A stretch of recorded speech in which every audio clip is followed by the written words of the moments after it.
Good afternoon, everyone. So I'm Brian O'Leary. I'm task counsel with NBC Universal. Colleague Vance. Dan Stevenson. I hope at this point in the program, you guys feel the way that we do, which is good. Okay, probably too much, right? No, that's good. All right.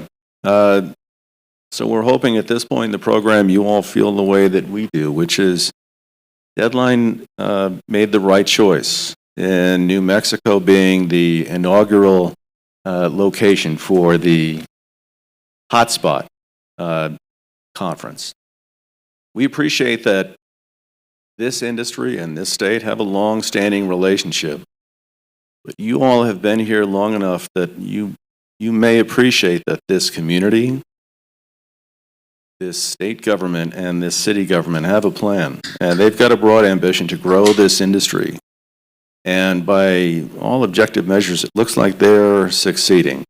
You may have heard some of these numbers, so my apologies for being duplicative, but in 2004, this industry spent just under $15 million in direct production spending in New Mexico.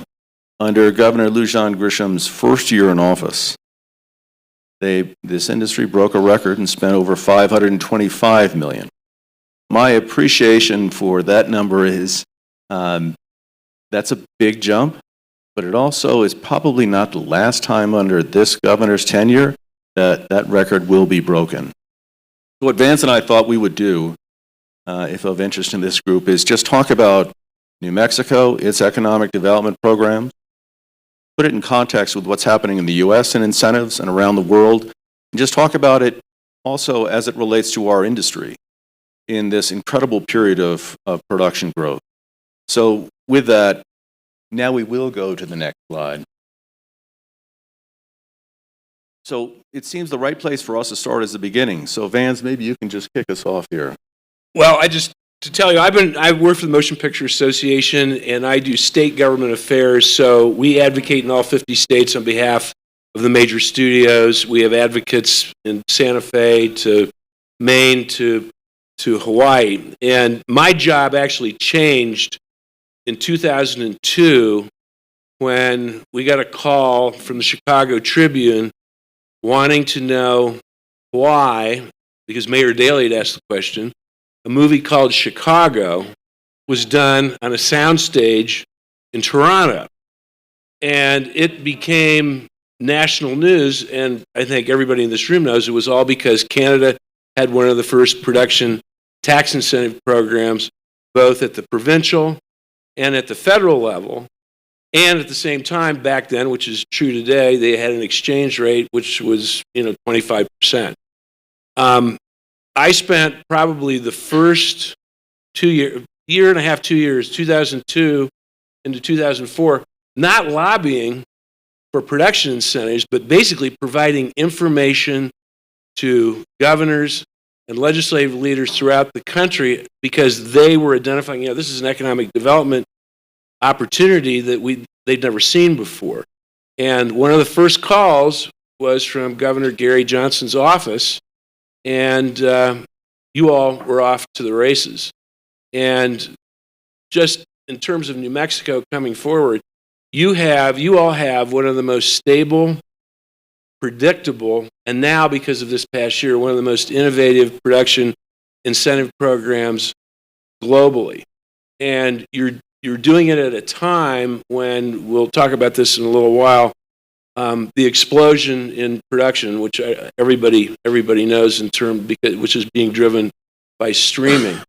But over those years, and you've had both, Democratic and Republican administrations, but you've held on to it in a bipartisan way, and in the shift from administration to administration, which has given our companies and the production community at large great confidence in this program. I always like to see there are the 3 C's: convenience, cost, and convenience, cost, and Competitiveness. Anyway, it's actually convenience, cost, and creativity. It used to be creativity drove production generally. Now it's cost, I think, as everybody knows, because of the risk factor that's involved in producing television and motion pictures and finding an audience. And you all have stepped up to the plate. And I think you're in a staging area where you could have enormous growth over the next 5 to 10 years. And you're already, I think, seeing that today. And just to go through some of the numbers on the slide, in 2002, there were 5 states. Now you have more than 97 programs, 97 worldwide around the world, which is really incredible. But I think it's because everybody recognized the economic, incentive opportunity, the job creation possibilities that have become a reality. And what we always get at the MPA get accused of, well, you all, that all you care about is the money and so forth. That's not true. The money goes to vendors, goes to you all, goes to production. And that's really where it is. Do we save money? Of course we do, but it provides a great opportunity for business and job development. Why don't we go to the next slide?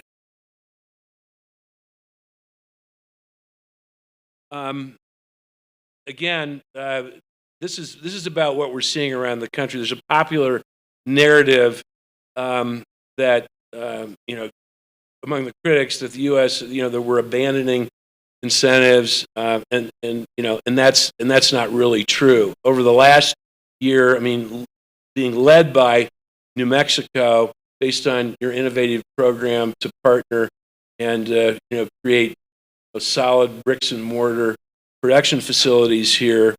In addition to that, New York, Illinois, Pennsylvania, Hawaii, Texas, Puerto Rico, Arkansas, Montana, Oklahoma, all either sustained or increased their production incentive programs or extended them into the future.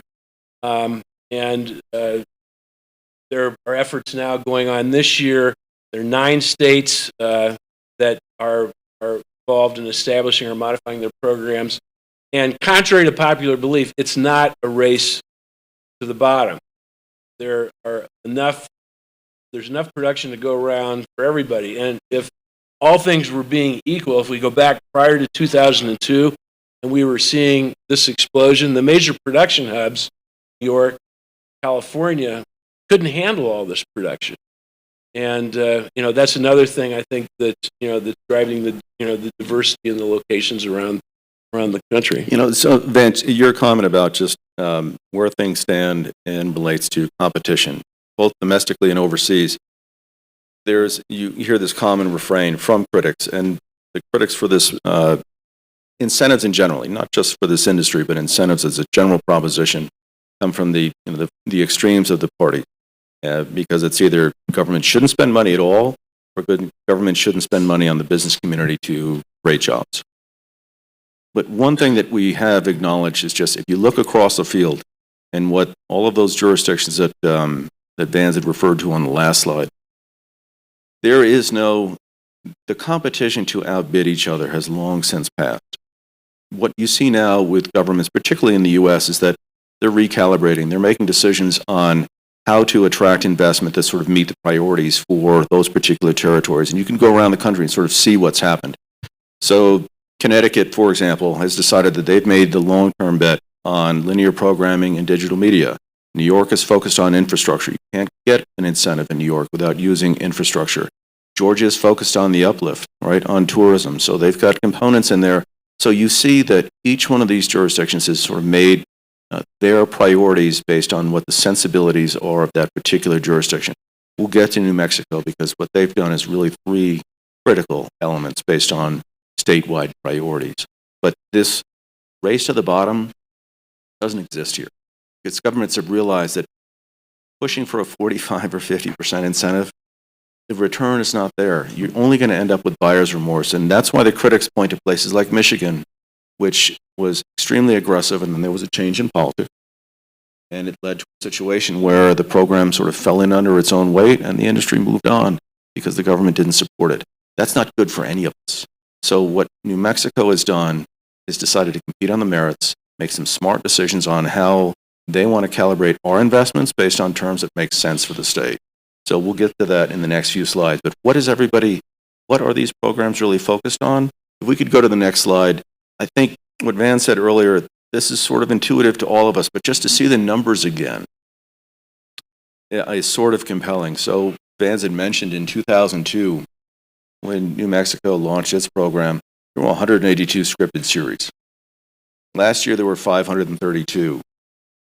Based on data, based on that growth trajectory, we'll be at 602 years.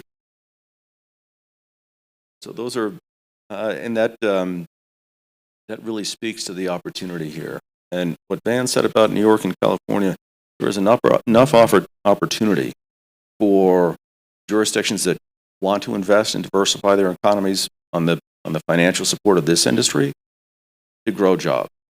Right? So it's not a shell game. It's not a zero-sum game anymore. So in terms of what you hear from critics, it's not the reality because the numbers speak to a very different problem.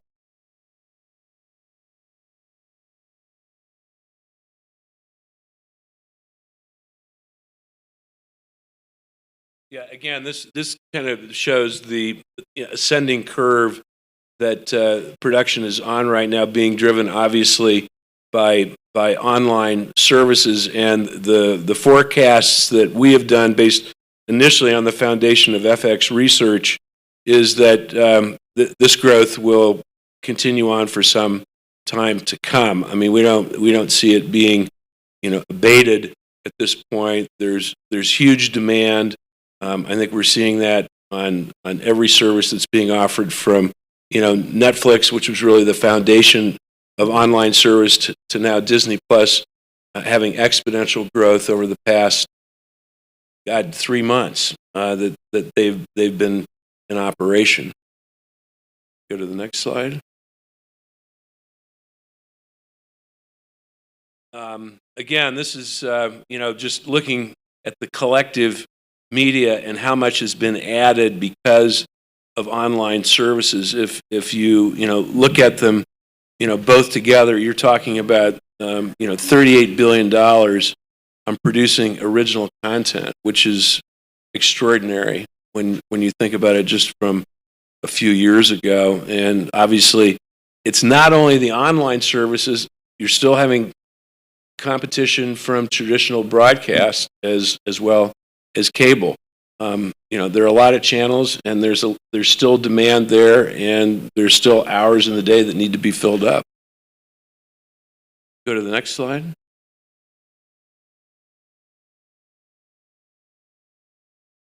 Which brings us back to New Mexico.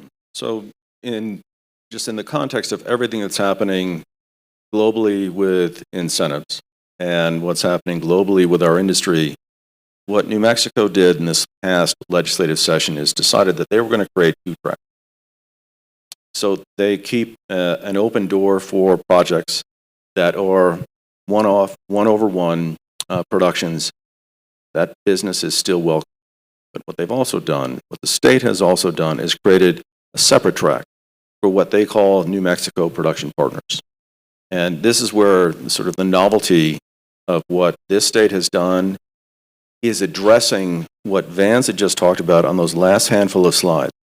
The volume of production that's happening around the world has put a real pressure point on our ability to find infrastructure and our ability to find crews. So what New Mexico's done is stepped in and said, we have a solution for our state in our relationship with this industry, and that is, you're a production partner, you will have to do the following. You'll have to invest in infrastructure, either acquire it or enter into a 10-year lease. And what that does is gives you a particularly relevant status. That is, you're not subject to the cap in terms of how much business the state will accept, which you can appreciate from a budgetary perspective. The state has decided they're going to allocate $100 million a year in new business, with the exception of production partners. And there's also a cash payout management tool, which is the state will pay out $110 million a year. That's the maximum, unless you're a New Mexico production partner. You're not subject to those 2 components. So if you are a partner, you can invest as much as you have the capacity to do so and as much as the infrastructure will allow for here. But what is important is that the state has acknowledged three things. They want more infrastructure because the capital investment is important for the state, also important for this industry. They want a pipeline of production, which is important for the state in terms of ongoing activity, which will in turn generate stability and job opportunities and career advancement for the New Mexico workforce. So it's those three components that statutorily, what is important about the program as it's been laid out is statutorily, the broad parameters that I've just described, 10 years, relief from the two different caps, that is the starting point. Then that allows you to actually make something that is bespoke for you and your relationship with the state and the municipality. And it is all three. Or in our case, it's all four, because it involved our partners, which is the Garcia family, which is our developers. And this is just an important point of distinction. The two New Mexico production partners that have been disclosed today, Netflix, smart acquisition of Albuquerque Studios, they have made a big bet on their investments in the relationship with the state. Our relationship is different.